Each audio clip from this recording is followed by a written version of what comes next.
Hello बच्चों, IIT JEE maths academy में आप सभी का स्वागत है। उम्मीद करते हैं सभी बच्चे अच्छे हैं और उनकी तैयारी जेईई एडवांस को लेकर के बहुत अच्छी चल रही है। और इस तैयारी में आपने जो JEE advance ranker practice series की जो प्रैक्टिस कर रहे हैं, इसमें हम 100 डीपीपीज आपको प्रोवाइड कर रहे हैं और इन डीपीपीज को आप अच्छे से अगर प्रैक्टिस करते हो तो नो डाउट आपकी जो जेईई एडवांस की प्रिपरेशन है उसमें जो आपकी रैंक आने वाली है उसकी रैंक को आप ये मानो अंडर 1000 के अंदर इंप्रूव करेगा। ठीक है स्टूडेंट, इन सभी प्रॉब्लम्स को आप ढंग से और बहुत ही क्लैरिटी के साथ सॉल्व करें ना। तो बातें नहीं करते, अब आगे स्टार्ट करते हैं। तो इस डीपीपी में देखते हैं आज का अपना जो टास्क रहेगा क्या रहेगा। डे 8 का अपना टास्क क्या है, डीपीपी नंबर 8 हमें सॉल्व करना है ना।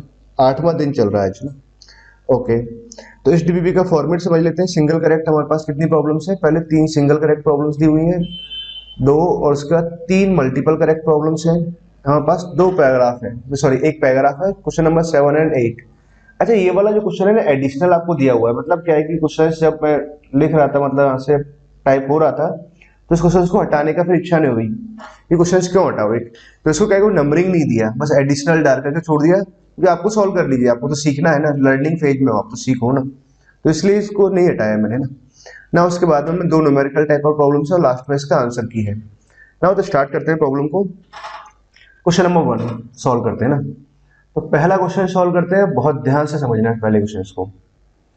क्या देखा था, real value of the real parameter a for which this inequality, एक इनइक्वालिटी लिखा हुआ है।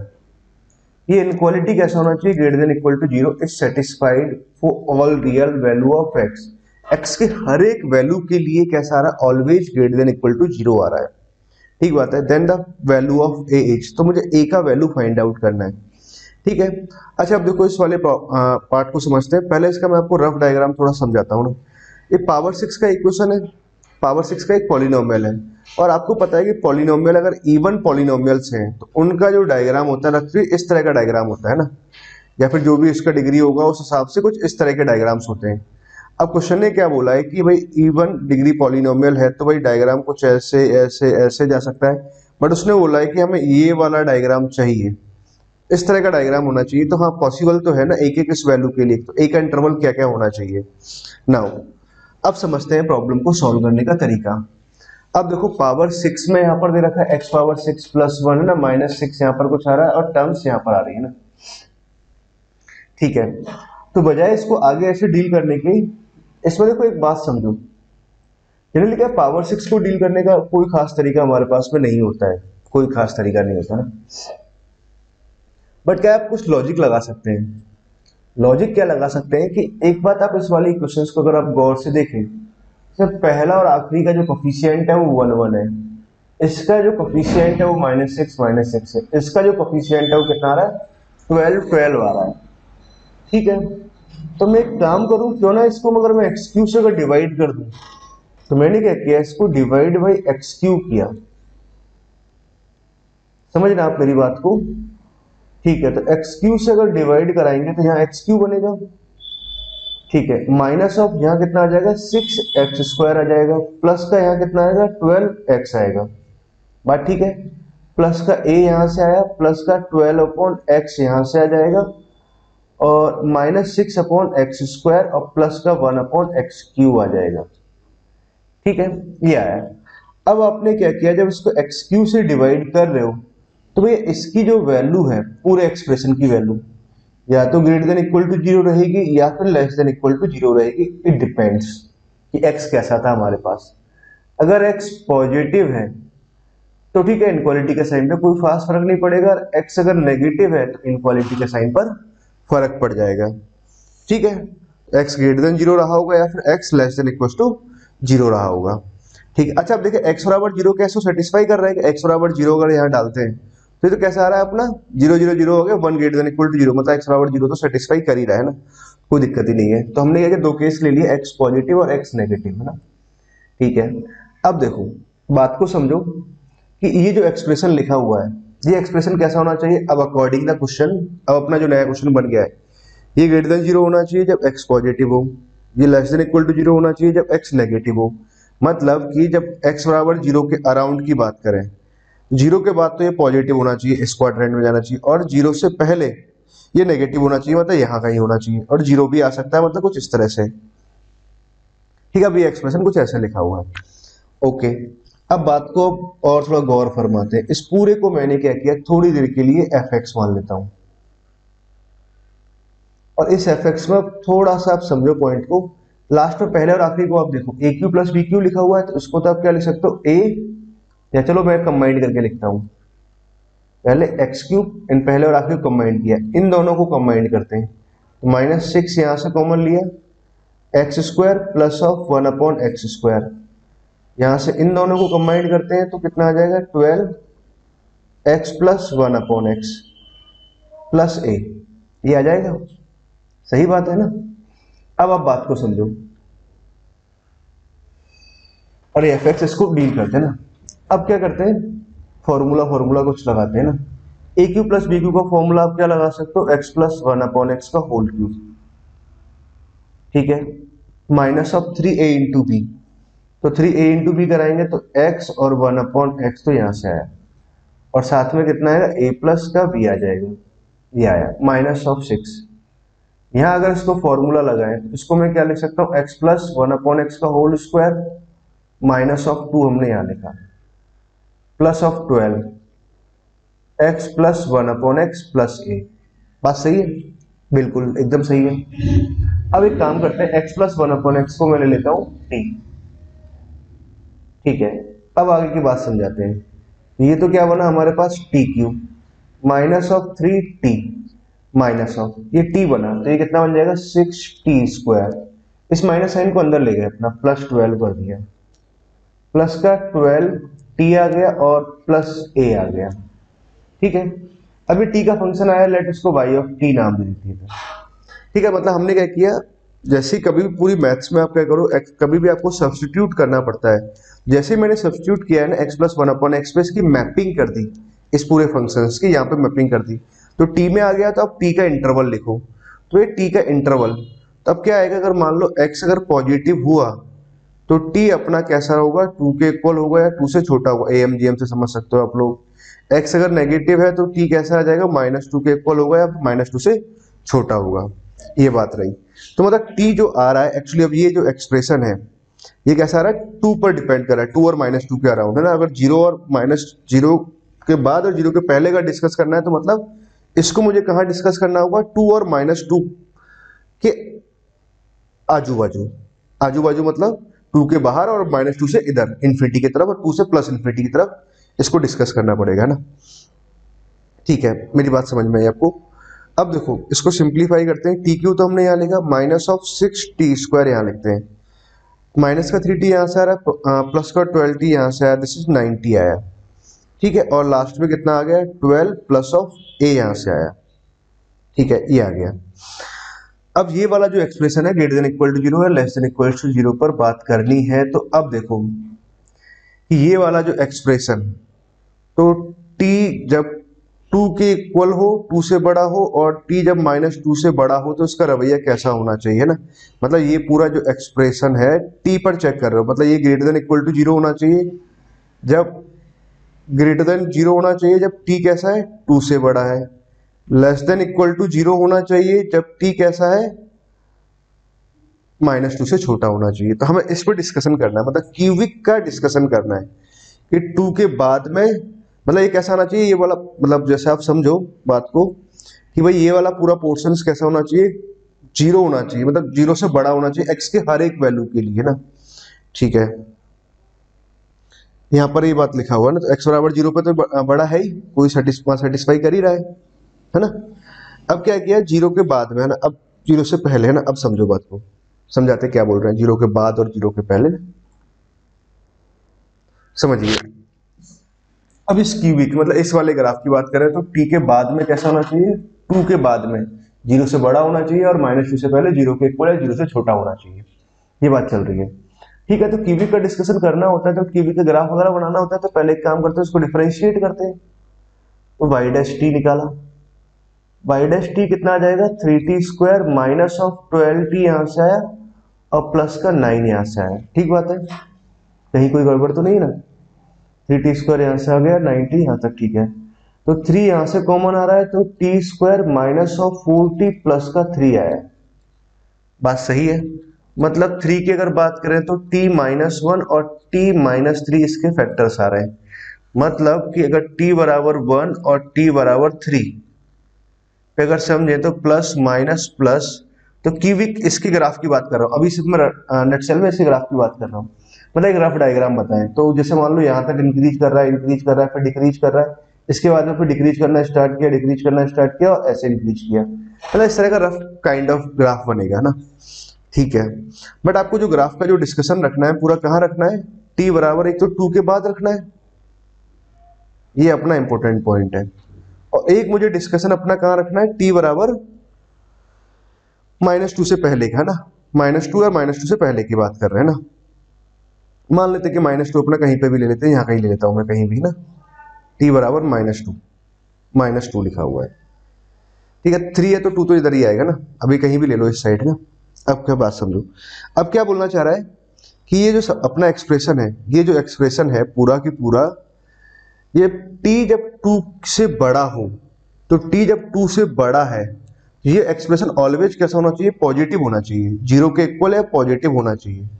ठीक है, तो मतलब ये वाला हिस्सा से ऊपर की साइड आना चाहिए। ठीक है, अब हम मैपिंग यहाँ समझ रहे हैं, कलर भी थोड़ा चेंज करते हैं। मतलब t के बाद में 2 बराबर, t जब 2 के बाद जब जाएगा तो ये एक्सप्रेशन ऑलवेज कैसा होना चाहिए, पॉजिटिव या फिर 0 के बराबर हो सकते हैं। ये डायग्राम तो मैंने एक केस बनाया, ऐसा भी जा सकता था टच करते हुए। मतलब कि काम की बात क्या रही बच्चों आपके लिए, कि अगर यहाँ पे मिनिमम आ रहा है तो भैया ये जो मिनिमम आया ना t बराबर 3 पर, तो मतलब y ऑफ 3 अगर मैं बात करूं तो ये कैसा होना चाहिए, ग्रेटर देन इक्वल टू 0। ये 0 यहाँ टच करके निकल जाए या उससे बड़ा निकल जाए, तो हमेशा ही कैसा हो जाएगा, ये एक्सप्रेशन बड़ा ही आएगा ना 0 से, मतलब एक्स एक्सिस से, मतलब हमेशा पॉजिटिव ही आएगा ना, सही बात है। एंड बात कर रहे हैं -2 पर, -2 से पहले पहले नेगेटिव की तरफ है ना, ये एक्सप्रेशन कैसा होना चाहिए, 0 के इक्वल होना चाहिए या फिर 0 से छोटा ही होना चाहिए। मतलब क्या हुआ कि -2 अगर यहाँ तो पॉजिटिव आ रहा है, मतलब -2 अपना यहाँ कहीं आना चाहिए हिसाब से। तो -2 अगर यहाँ आ गया तो भाई इन वैल्यूज के लिए तो कैसा आ जाएगा, पॉजिटिव। तो हर एक वैल्यू के लिए हमेशा है ना, तो t का वैल्यू कैसे, मतलब लेस देन इक्वल टू ऐसे कुछ है फॉर ऑल है ना। अपने हिसाब से अभी के हिसाब से क्या हुआ कि y ऑफ -2 जो है वो कैसा होना चाहिए, 0 के इक्वल और 0 से छोटा। बस ये कंडीशन आई ना, मैपिंग करते करते प्रॉब्लम्स को हम यहाँ तक पहुंच गए। पहले x में था तो फिर t पे मैप किया, और t पे मैप किया तो t पे मैपिंग के अकॉर्डिंग हमने आंसर c निकाल दिए। नाउ अब हम बात करते हैं y ऑफ 3 और y ऑफ -2 निकालने की। तो जगह थोड़ी कम है, मैं यहीं से निकाल देता हूँ ना, फिर आगे अपना स्लाइड करेंगे। अच्छा 3 लिखते हैं, y ऑफ 3, तो y ऑफ 3 कितना आ जाएगा, 3 क्यूब किया 27, माइनस ऑफ 3 जब यहाँ मल्टीप्लाई कराएंगे तो 9 आ जाएगा, 3 का स्क्वायर किया तो 9, 9 माइनस 6 करेंगे तो 9 इंटू 6 तो 54 आ जाएगा, प्लस का 12, सॉरी ये इक्वेशन है ना, यहाँ पुट कर रहे हैं, यहाँ मैं ऊपर वाले में पुट कर रहा था। बात तो ठीक थी पर ये सिंप्लीफाइड है ना, चलो फिर से पुट करके सॉल्व करते हैं। ओके ठीक, 3 वैल्यू पुट किया तो कितना है 27, 3 पुट कराएंगे तो कितना आ जाएगा, स्क्वायर 9 माइनस 56 आ गया, 54 सॉरी, हाँ 54 है ना। 3 यहाँ पुट करेंगे तो प्लस का 27 आया, प्लस का 12 यहाँ से आया और प्लस का a यहाँ से आया, that is greater than equal to 0 आया। ये तो दोनों कट गया फाइनली, मतलब a कैसा आया मेरे हिसाब से, मतलब अकॉर्डिंग द प्रॉब्लम a कैसा होना चाहिए, -12 के इक्वल है, -12 से बड़ा ही होना चाहिए। ठीक बात है।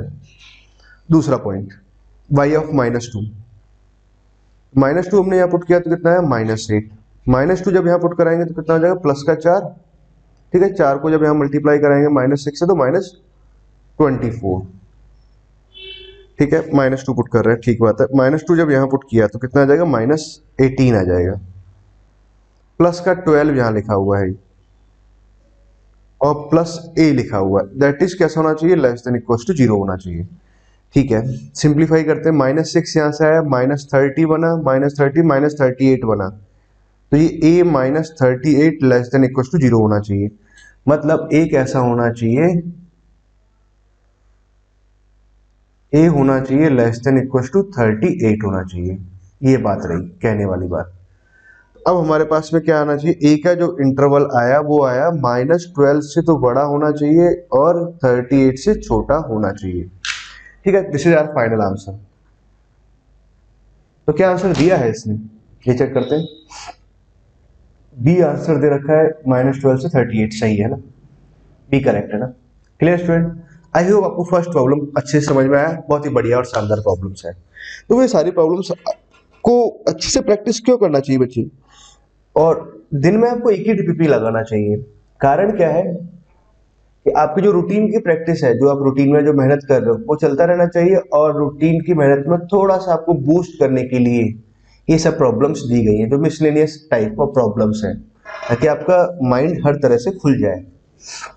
ओके, आगे मूव करते हैं नेक्स्ट प्रॉब्लम की तरफ। क्या दिया है अगला problem, let f be the set of all continuous real valued function which are solution of this, जो इसके सॉल्यूशंस हैं। ठीक बात है, find the value of this हमसे पूछा हुआ है। अच्छा, इसमें एक और चीज मैं आपको बता देता हूँ, एफ इज सेट के बारे में बात कर, F is the set of all continuous functions. Set में जैसे मान लो दिस इज सेट है, मैंने ऐसे बोला और फिर मैंने ऐसे बोला, तो इसका मतलब आप जानते हो, नहीं जानते तो जानना चाहिए, है ना। इसको मैं ऐसे भी लिख सकता हूँ, इसका मतलब आई थिंक सभी बच्चे जानते होंगे। अगर ये सेट ए मैंने इसको बोल रखा है, तो सेट के संदर्भ में, संदर्भ मतलब रेफरेंस में इस तरह के सिंबल्स का मतलब क्या आता है, number of element in set A, या number of distinct element in set A, है ना। ठीक है, तो यहां पर आपको इस शब्द का मतलब समझ में आया ना, जो ये लिखा हुआ था। ओके, इसमें एक यही समस्या चली जाती है ना कई बार। नाउ बात करते हैं आगे, मॉड नहीं लिखा हुआ है, मॉड ऑफ एफ नहीं पढ़ोगे बच्चों। ठीक है, इसमें और इसमें जमीन आसमान का अंतर है। दिस इज ए सेट और this is not a set, this is a function. बहुत बढ़िया, बहुत बढ़िया ना। चलो, तो शुरुआत करते हैं प्रॉब्लम की। तो प्रॉब्लम की शुरुआत करते हैं प्रॉब्लम से, है ना। क्या लिखते हैं, क्या कर दें, कौन सा कलर ले लें, ब्लू कलर लेके चलते हैं आज। ठीक है, देखो पहला काम तो क्या है, आपको फंक्शंस फाइंड आउट करना है। फंक्शन में एक रिलेशन ऐसे कुछ दे रखा है ना, तो कभी भी जैसे इंटीग्रेशन काइंड ऑफ प्रॉब्लम्स होती है ना, लिमिट 0 to x वगैरह होता है और आपको fx वगैरह निकालना होता है, तो भैया पहला तरीका तो लेबनीज मतलब डिफरेंशिएशन ही करो। और डिफरेंशिएशन करने के लिए, इंटीग्रेशन वाले फंक्शंस को डिफरेंशिएट करने के लिए लेबनीज लगाते हैं। नाम लिख देता हूं, जिनको नहीं पता है तो पहले लेबनीज पढ़ ले। ठीक है, ये नहीं बताइए ना।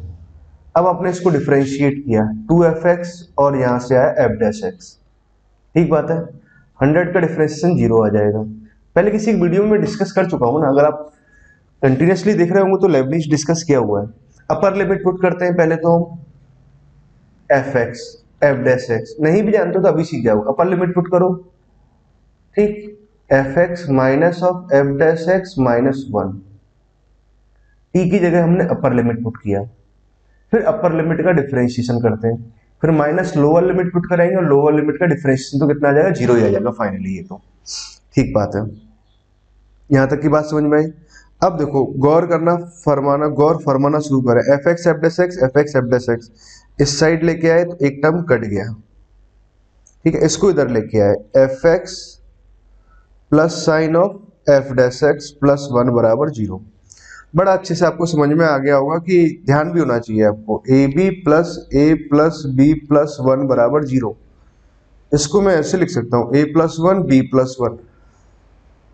ये मैंने क्यों लिखा है ना, एक खास में अपने आप में एक इंपॉर्टेंट टर्म होती है, 0 तो छोड़ दो ना, इस वाली टर्म को आपको पता होना चाहिए। इसको मैं ऐसे लिख सकता हूँ क्योंकि ये बहुत काम आता है सवालों में। क्योंकि कह रहे यहाँ तो आप चाहो तो इन दोनों कॉमन ले लिए, इन दोनों कॉमन लेके फिर ओवरऑल कॉमन लेकर के इसे कर लिया आपने। तो फाइनली चलो कितना आ गया, F x plus 1 F dash x plus 1 बराबर 0 आया। यही आया हमारे पास, है ना। ठीक है, चलो जो आया वो देखते हैं ना, कलर भी चेंज करते हैं। तो यहां से एफ एक्स बराबर कितना आ रहा है, -1 आ रहा है, और यहां से एफ डैश एक्स बराबर कितना आया, -1 आया। ठीक है, यहाँ से हमारे पास है मॉड ऑफ एफ एक्स दे रखा है, ठीक है। अच्छा एक और बात समझे कि अगर एफ एक्स बराबर -1 होगा कि नहीं होगा, क्योंकि इसमें एक्स बराबर आपने जीरो पुट किया, जीरो पुट करने से एफ ऑफ जीरो का वैल्यू कितना आ जाएगा, 100 आ जाएगा। एफ स्क्वायर 100 का वैल्यू, एफ जीरो के स्क्वायर का वैल्यू 100 आ रहा है, जीरो टू जीरो में जाएंगे तो एफ ऑफ जीरो का वैल्यू 10 ± 10 आ जाएगा। यहाँ से अगर देखें तो हमारे पास में क्या आ रहा है, एफ ऑफ जीरो का वैल्यू -1 आ रहा है, मतलब ये तो वैल्यू पॉसिबल ही नहीं रहेगा, ठीक है। तो हमारे पास में सिर्फ और सिर्फ क्या आ रहा है, एफ डैश एक्स बराबर -1 रहा। इसको इंटीग्रेट किया आपने, इंटीग्रेट किया तो एफ एक्स का वैल्यू कितना आ जाएगा, -x + c आया। अब क्या है कि c का वैल्यू निकालने के लिए मुझे एफ ऑफ जीरो लगेगा, तो मैंने जीरो निकाला तो c आया। एफ ऑफ जीरो का वैल्यू +-10 आ रहा है, क्योंकि फंक्शन है तो अलग अलग फंक्शंस के बारे में बात कर रहे हो, एक ही वैल्यू पे दो वैल्यूज नहीं आ सकती, तो फंक्शन नहीं रहेगा, मतलब दो नए फंक्शंस के, दो फंक्शंस के बारे में बात चल रही होगी। तो c का वैल्यू +-10 रखा हमने ना, तो मतलब यहाँ +10 लिखोगे एक बार और एक बार -10 लिखेंगे, तो मतलब हमारे पास जो नंबर ऑफ फंक्शंस आए बच्चों, कितने आए, दो आए, ठीक है, -x -10।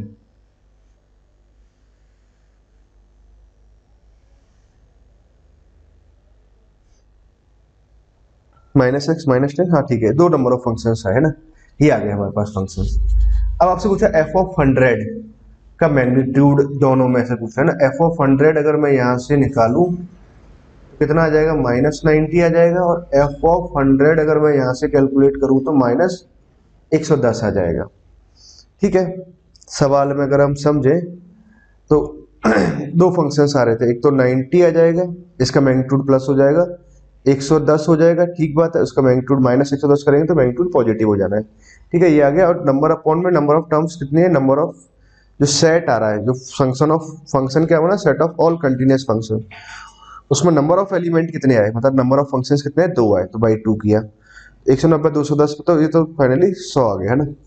कितना आंसर आ जाएगा इसका, 2 है ना, मतलब ऑप्शन बी आ जाएगा। क्या दिया है, क्या दिया है, बिल्कुल गलत दे रखा है ना, ए 50, कुछ मैंने गलती तो नहीं करी ना, नहीं नहीं कोई गलती नहीं है ना, ये सिंपल सा फंक्शन है, एफ एक्स इतना ही आएगा, एफ ऑफ 100 ही पूछ रहा है हमसे, एफ ऑफ 100 है ना, सही है ना, आंसर की में करेक्शन है ना, ये चेंज कर देंगे, ये क्या आएगा अपना, बी आंसर आएगा, यहाँ चेंज कर देते हैं, ठीक है ना। आसान सा प्रॉब्लम है, बाकी कहीं कोई कैलकुलेशन मिस्टेक हो गई हो तो वो चेक कर लेना आप लोग, ठीक, कहीं, अब ठीक है आप ही देखना ना। ओके, अगली प्रॉब्लम की तरफ चलते हैं। ये भाई प्रॉब्लम मुझे ना बहुत बढ़िया प्रॉब्लम लगता है, बहुत बढ़िया, बहुत ही प्यारा प्रॉब्लम था ये, मुझे बड़ा मजा आया इसको सॉल्व करके। क्या है इस प्रॉब्लम में कुछ खास बात, पहले तो बातें समझते हैं, कहानियां समझते हैं ना इस सवाल को लेकर के। Alpha is a real root of this polynomial, इस पॉलिनोमियल का अल्फा एक रूट दे रखा है, तो find the value of alpha power 6, alpha power 6 का वैल्यू निकालना है। तो बहुत सिंपल सी बात है, पहले इसका रूट निकाल लेते हैं, रूट की वैल्यू को यहाँ पर डाल देंगे तो 6 निकाल देंगे, ठीक है। अब कितने रूट्स आ रहे हैं भाई, पावर 5 है तो 5 रूट आ सकते हैं, तो 5 की वैल्यूज निकालेंगे तो find the value of alpha power 6, ऐसा कुछ है। पर कितने नंबर ऑफ रूट आ सकते हैं ना, मैक्सिमम पॉसिबल रूट तो 5 भी आ सकते थे ना। अब समझते हैं पहले इसके बारे में, इसकी कहानी समझते हैं। इसकी कहानी क्या है कि मान लो आपने इसको एफ एक्स माना, एक्स पावर क्यू एक्स और -2 लिखा, ठीक है। अच्छा इसके रूट्स वगैरह समझते हैं, कहाँ इसके रूट्स वगैरह आने हैं ना, तो चलो पहले मैंने इसका एफ डैश से एक्स निकाला, इसका नेचर समझते हैं। 5x⁴ minus of 3x² plus का 1, ही है।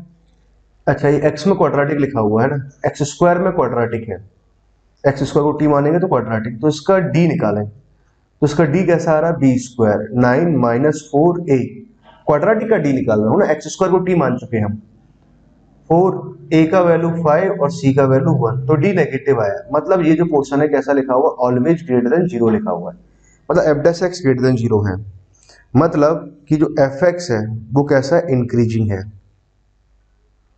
0 पे वैल्यू कितनी आ रही है, -2 आ रही है 0 पे वैल्यू, एक्स बराबर जब 0 पुट कराएंगे तो इंक्रीजिंग है, तो इंक्रीजिंग है तो भैया 0 पे वैल्यू अगर -2 आ रही है तो ग्राफ या प्लस इन्फिनिटी पे इतना होगा, यहाँ पे इतना होगा, तो मतलब ये कुछ ऐसे जा रहा होगा, कुछ घुमाव आ रहे होंगे हल्के से ऐसे, कुछ पॉइंट ऑफ इन्फ्लेक्शन वाले घुमाव है ना, उनको छोड़ देते हैं। ठीक है, मतलब ऐसे इंक्रीजिंग आ गया ना भाई, इंक्रीज तो ऐसे भी इंक्रीज कर रहा है और ऐसे भी, तो अभी भी तो इंक्रीजिंग है ना। चलो इसके बारे में बात नहीं कर रहे हैं ना, अभी हमने रफ डायग्राम ये बनाया। तो हमें एक बात तो समझ में आई कि इसका भाई एक रूट आ रहा है, एग्जैक्टली एक रूट आ रहा है, मतलब 5 रूट तो नहीं आ रहे, ये इसका अल्फा रूट हुआ। अब अल्फा कहाँ होगा इसकी पोजीशंस पता करना है। ठीक है, तो मैं एक काम करता हूँ, 1 पे वैल्यू चेक करते हैं कि एफ ऑफ 1 कैसा आ रहा है। एफ ऑफ 1 जब निकालेंगे तो 1 - 1 कैसे गया, 1 - 2 तो -1 आया, मतलब एफ ऑफ 1 पे वैल्यू नेगेटिव आ रही है। 2 पे चेक करते हैं एक बार, 2 पे कितना आ जाएगा, 32 आ जाएगा, 2 पावर 5 -8 वगैरह समथिंग कुछ करेंगे तो भाई इस पे वैल्यू जो भी आनी है पॉजिटिव ही आनी है, इतना समझ में आता है ना। ठीक है, x बराबर 2 पे वैल्यू पॉजिटिव आ रही है और x बराबर 1 पे वैल्यू नेगेटिव आई। ठीक है, तो इतना मुझे मालूम चल गया कि एक रूट इसका कहाँ आ रहा है, 1 और 2 के बीच में आ रहा है। ठीक है, अल्फा जो आ रहा है 1 और 2 के बीच में है, ये बात बड़ी समझने वाली बात थी। अब अल्फा अगर 1 और 2 के बीच में है तो इसका मतलब क्या हुआ कि 1 और 2 के बीच में कोई भी एक नंबर लिया, उसका पावर 6 कराए तो जो आ जाएगा वो वैल्यू उसका ग्रेटेस्ट इंटीजर लिख लेंगे। बट क्या है कि 1 और 2 के बीच में जब नंबर्स आ रहे हैं तो वो डिपेंड करता है कि भैया उसका पावर 6 करने पर किसके नजदीक पहुंचेगा। जैसे आपको मैं बात बताता हूँ रैशनल इरेशनल के केस में, मतलब अल्फा कुछ भी हो सकता है, रैशनल इरेशनल। जैसे आप आपको एक बात समझो, आप सभी बच्चों को पता होगा पाई का वैल्यू कितना आता है, 3.14 आता है। ठीक है, तो पाई स्क्वायर का वैल्यू आप बोलते हैं 9 पॉइंट समथिंग आता है, सही बात है। अच्छा, पाई क्यू का वैल्यू कितना आता है ये आप बताओ मुझे, मान जाए आपको ना, नहीं आता तो याद भी रखना, काम आ जाएंगे ना। आप सोचेंगे यार 9 पॉइंट समथिंग आ रहा है तो उसको मल्टीप्लाई कर दिया, 27 पॉइंट समथिंग आ सकता है, 28 पॉइंट समथिंग, 29 डोमिनेटिंग है ना। एक्चुअली पॉइंट के बाद में जो नंबर है वो कितना डोमिनेट कर रहे हैं उस पर डिपेंड करता है। इसका वैल्यू आता है 31 पॉइंट समथिंग।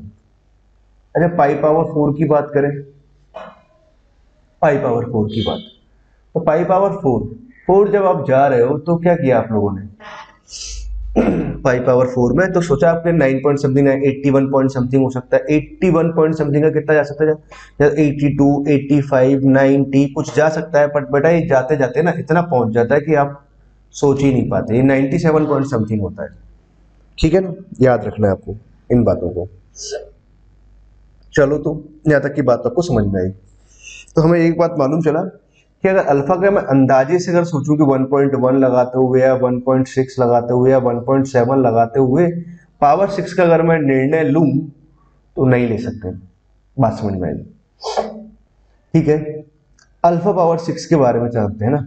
अब देखो अल्फा इस इक्वेशन का एक रूट है तो भाई अल्फा सेटिस्फाई तो कराएगा, alpha power 5 alpha Q plus alpha -2 बराबर 0, ऐसे लिख सकते हैं, बात ठीक है। ठीक है, तो अल्फा पावर 5 मैंने यहां से लिखा था भैया, ये कितना आ जाएगा, alpha Q minus alpha plus का 2 है, बस ठीक है। अल्फा पावर 6 पर डिसीजन चाहिए, कैसे करेंगे समझ लेना ध्यान से। उसको मैंने अल्फा से मल्टीप्लाई कराया, अल्फा पावर 6 लिखा या अल्फा पावर 4 लिखा, माइनस अल्फा स्क्वायर आ जाएगा प्लस का 2 अल्फा आया, ये आ गया। अब अल्फा मुझे पता है 1 और 2 के बीच में है, तो इसको आप चाहे तो एफ ऑफ अल्फा लेते हुए ना, फंक्शन मानते हुए देन इसके बारे में डिस्कशन कर सकते हैं, बट मैं अभी भी ऐसे काम नहीं करूंगा। क्यों, क्योंकि पावर 4 आ रहा है, मैं जनरली क्या है कि पावर 2, 3 या कम पावर्स में है तो उसमें ज्यादा कंफर्टेबल रहते हैं। तो हमने क्या किया, सोचा और कुछ ऐसा सोचा जो आपको बताते हैं।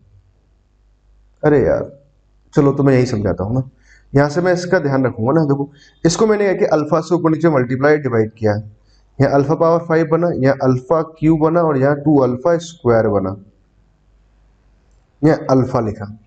क्यों किया, क्यों, अल्फा पावर 5 के बारे में रिलेशन पता था मुझे, तो देखो हमें एक रिलेशन, चलो यहाँ लिखा हुआ है ना, इसको ऊपर कर लेते हैं। अब आपको पता है अल्फा क्यू माइनस अल्फा, ये जो कंडीशन आएगा यहाँ से अगर मैं इसका वैल्यू लिखूं तो कितना आ जाएगा, माइनस अल्फा प्लस का 2, मतलब इसका जो वैल्यू आया वो आया माइनस अल्फा प्लस का 2 आया। मतलब काम की बात क्या रही, this is 2 alpha square minus alpha plus का 2, अपॉन में कितना है, अल्फा आया। समझ गए बात को? ठीक है, तो ये वाला 2 अल्फा, ठीक है, सब कुछ सही कर रहे हैं ना कैलकुलेशंस में? बेटा कैलकुलेशन ध्यान दे दिया करो। क्लास में एक अच्छी बात ये होती है कि कहीं भी अगर कुछ गड़बड़ कर जाते हैं ना, तो बच्चे होते हैं चिल्ला देते हैं, सर यहाँ पे थोड़ा गड़बड़ हो गया है, एक बार सही कर लेते हैं इसे। अब आप यहाँ वीडियो में होते ही नहीं हो, तो फिर हम ही चिल्लाते रहते हैं। -1,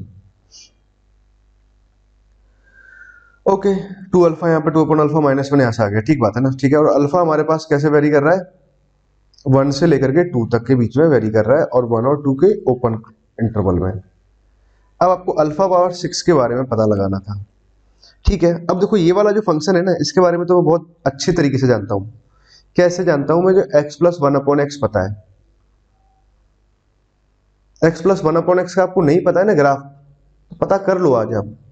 जैसे अगर आप कुछ ऐसे बनेगा, ये कुछ ऐसे आएगा और ये कुछ ऐसे आएगा, और ये x बराबर 1 है, ठीक है। तो ये बस 2 का तो मल्टीप्लाई हो रहा है, तो 2 के मल्टीप्लिकेशन को बाहर निकाल देते, कोई खास फर्क नहीं पड़ता। अल्फा प्लस 1/अल्फा -1, ठीक है, ऐसे कुछ लिखा हुआ है। अब मुझे अल्फा पावर 6 कैसे वेरी करेगा ना, उस पर पता लगाना है। तो अब देखो अल्फा का वैल्यू आपने जब 1 रखा, तो 1 रखने पे भाई ये वैल्यू कितना जाएगा, अल्फा प्लस 1/अल्फा की बात करें, है ना, ये कैसे वेरी करेगा? जब 1 होगा तो इसका वैल्यू कितना आ जाना है, 2 आ जाना है। जब इसका वैल्यू 2 होगा तो 2 प्लस 1/2 जब पुट कराएंगे, 1 और 2 के बीच में निकाल रहे हैं, तो 2 प्लस 1/2 कितना आ जाएगा, 5/2 आ जाएगा, ठीक है, ऐसे वेरी करेगा। ठीक है, इसको आपने 2 से मल्टीप्लाई कर दिया, तो 2 से मल्टीप्लाई करने से क्या हुआ, इसको 2 से मल्टीप्लाई कराएंगे तो यहाँ 4 बनेगा, ये 4 से लेके 5 तक वेरी करेगा। -1 किया, तो -1 करने से क्या हुआ, दोनों में 1 1 सेपरेट कर दिया, मतलब 3 से लेके 4 तक वेरी करेगा। ठीक है, तो अल्फा पावर 6 जो है वो 3 से लेके 4 तक वेरी करेगा।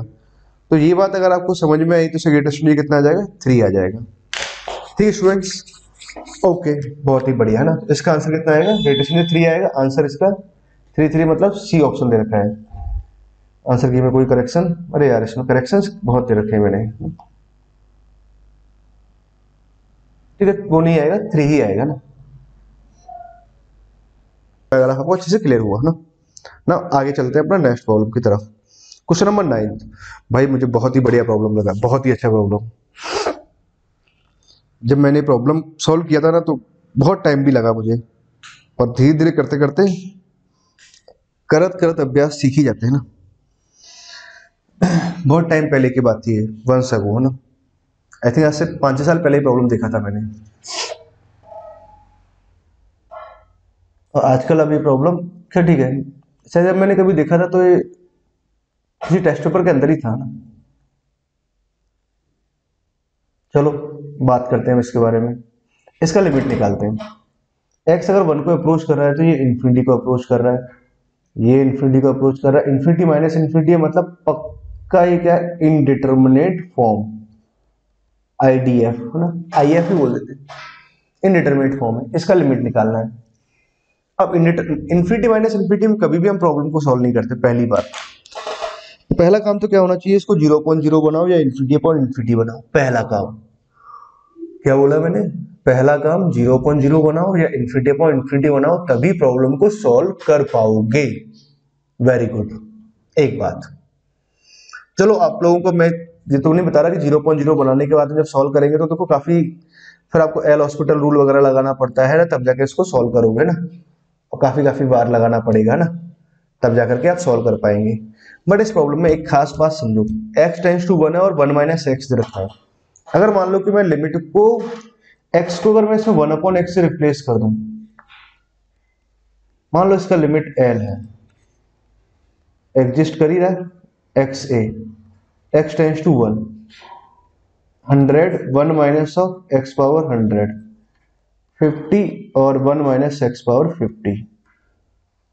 ठीक है, मैंने क्या किया, x को 1/x से रिप्लेस कर देते हैं, कहीं कोई फर्क नहीं पड़ता। यहाँ 1/x कराएंगे तो लिमिट भी कितना आ जाएगा, 1 ही आ जाएगा, मतलब x 1 को अप्रोच करेगा, लिमिट में तो कुछ ही नहीं आना। सब्स्टिट्यूट करने से लिमिट में कोई फर्क नहीं पड़ता ना। 100 यहाँ लिखा हमने, x को 1/x लिखा, तो x पावर 100 -1, और ये बनेगा x power 100 minus of x power 50 -1, 50 यहाँ से इंटू में x पावर 50, ठीक ही आ जाएगा। बात समझ गए आप लोग? ठीक है, अब क्या करना चाहिए आगे, अगर सिंप्लीफाई करना है मुझे तो limit of x tends to 1। ठीक है, तो 100 को तो मैंने यहां रहने दिया। अब यहां पे क्या करते हैं, -1 और +1 करता हूं मैं, और इस वाले पार्ट को एक साथ लिखते हैं। 100 यहां से लिखेंगे तो 100 प्लस साइन, और 1/100 को मल्टीप्लाई कराएंगे तो चलिए एक्स पावर 50 यहाँ से कट जाएगा तो 100 यहाँ आ जाएगा, और ये बन जाएगा x पावर 50 100 -1। ये आया, मतलब कहने वाला बात तो ये, यहाँ माइनस साइन है, माइनस साइन लगाया, अगेन यहाँ -1 +1 किया, और इसको अलग अलग किया, अलग अलग किया तो 1 + 1/x पावर 50 -1 आ गया। ठीक है, 50 को अंदर मल्टीप्लाई कर दिया, तो 100 - 50 तो चलो 50 लिख लिया। समझाना क्या चाह रहे हैं, कहना क्या चाहते हो गुरुजी? ऐसा यूट्यूब पे चलता है कुछ, कहना क्या चाहते हो? एक बूढ़ा सा पर्सन होता है, वो ऐसा कह रहा होता है ना, अरे भाई कहना क्या चाहते हो? कहना आप चाहते हैं कि ये बात रही है ना, एल।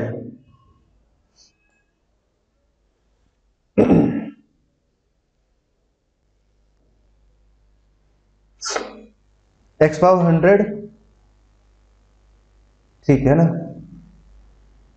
अब देखो बात क्या रही, 1 - x पावर 100 यहाँ लिखा हुआ और 1 - x पावर यहाँ लिखा हुआ है ना। ठीक है, तो इसका यहाँ पर प्लस साइन यहाँ तक आया ना, यहाँ तक की बात समझ में आई।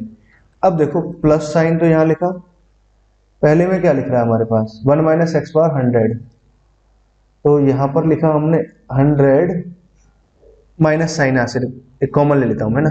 अच्छा, माइनस यहाँ से कॉमन लेंगे तो पहले तो यहाँ 50 कर देता हूँ, 1 - x पावर 50।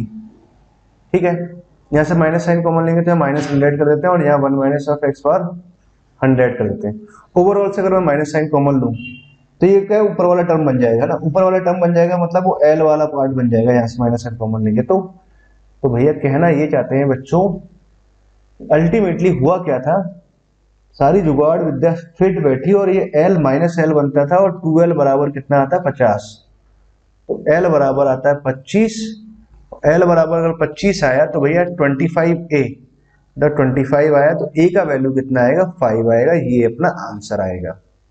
समझ गए आप लोगों ना, आंसर इसका क्या दिया है, 5 ना है। अब आंसर में दिक्कत नहीं है, पहले दो सेकंड और थर्ड का आंसर गलत था ना, है ना, 5 है ना, सही है।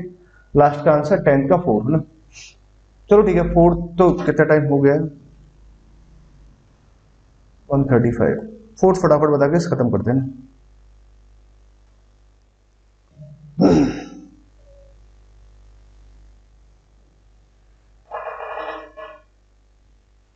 ठीक है ना, क्या किया हमने,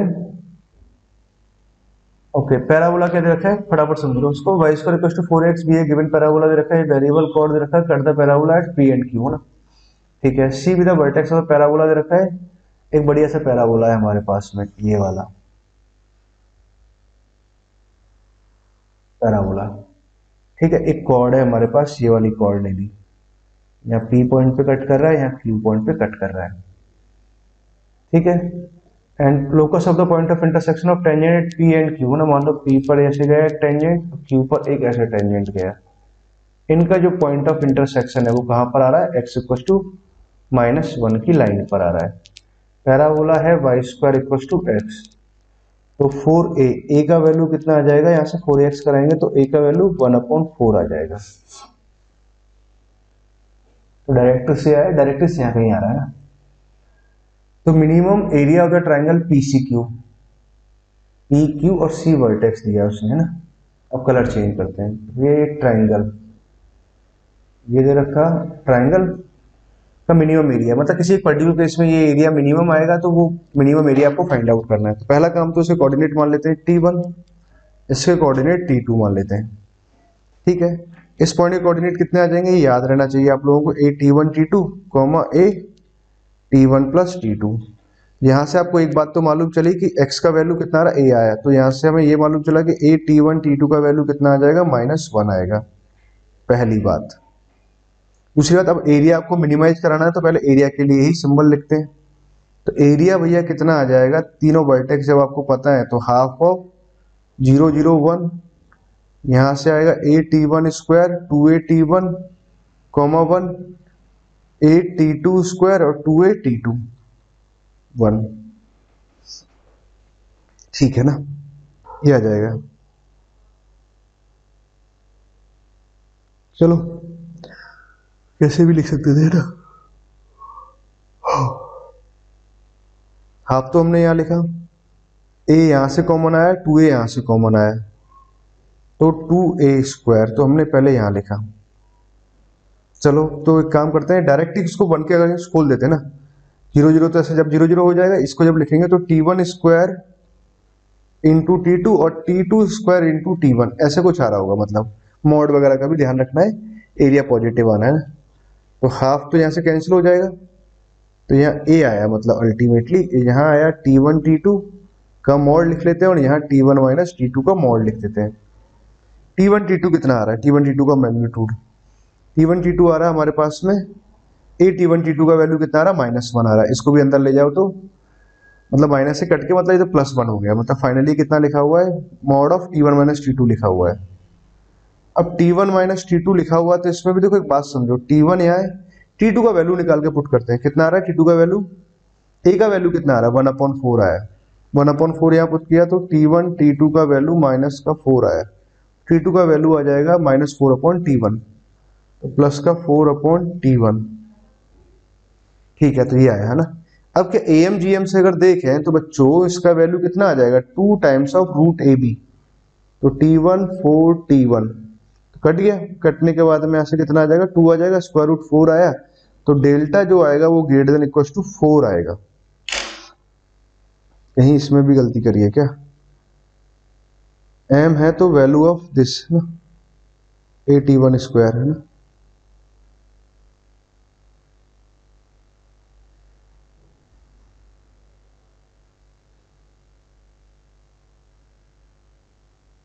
t1 t2 का वैल्यू कितना आ जाएगा -6, तो यहाँ से 1/8 पुट कराएंगे तो यहाँ से कैंसिल हो जाएगा, ठीक बात है। हाँ तो इतना आया है ना, चलो सही है ना, ये आया मिनिमम एरिया, तो मतलब कितना आया हमारे पास में HM है ना, m का वैल्यू ये आ रहा है, m बराबर अपने हिसाब से 16 आया, सॉरी 4 आया, तो इससे पूछ रहा है 4m पूछ रहा है, 4m 16 आना चाहिए ना, ऐसा चेक करना है मुझे, कहीं दिक्कत भी जा सकती है ना, 4 आ रहा है ना, मतलब 4m, मतलब m का वैल्यू 1 आना चाहिए ना, कहीं कैलकुलेशन मिस्टेक है, चेक भी कर लेता हूँ मैं अभी ना कहाँ हुई है।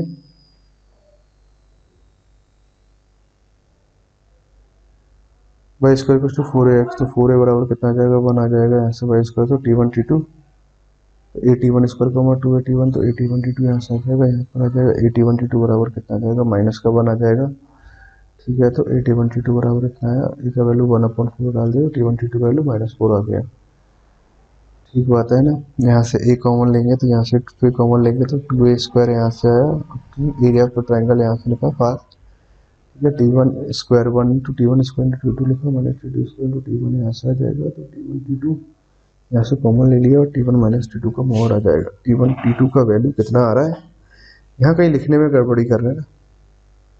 अच्छा देखो ये गलती ये हो रही है ना कि a स्क्वायर था, यहाँ पर ये a कैसे बन गया a स्क्वायर, t1 t2 का वैल्यू जब पुट कराएंगे तो कितना आ जाएगा 1/a आ जाएगा, तो यहाँ a बचा तो a का वैल्यू कितना आ रहा है, अपने आप में 4 आ रहा है ना, तो यहाँ पर कितना आ जाएगा, a का वैल्यू जब मैं पुट कराऊंगा तो यहाँ a आएगा, a का वैल्यू तो आ रहा है 4, सॉरी a का वैल्यू कितना आ रहा है 1/4 आ रहा है, a का वैल्यू आया 1/4, इसका वैल्यू आया 4, तो ये ग्रेटर देन इक्वल टू 4 आया, तो ग्रेटर देन इक्वल टू 1 आया, तो ग्रेटर देन इक्वल टू 1 आया तो m का वैल्यू 1 आया, तो 4m का वैल्यू 4 आएगा ना, ये आंसर सही है ना। अब आंसर ठीक है ना, क्लियर स्टूडेंट्स, आई होप आपको यहाँ तक की सारी बात समझ में आ गई। Okay students, thank you.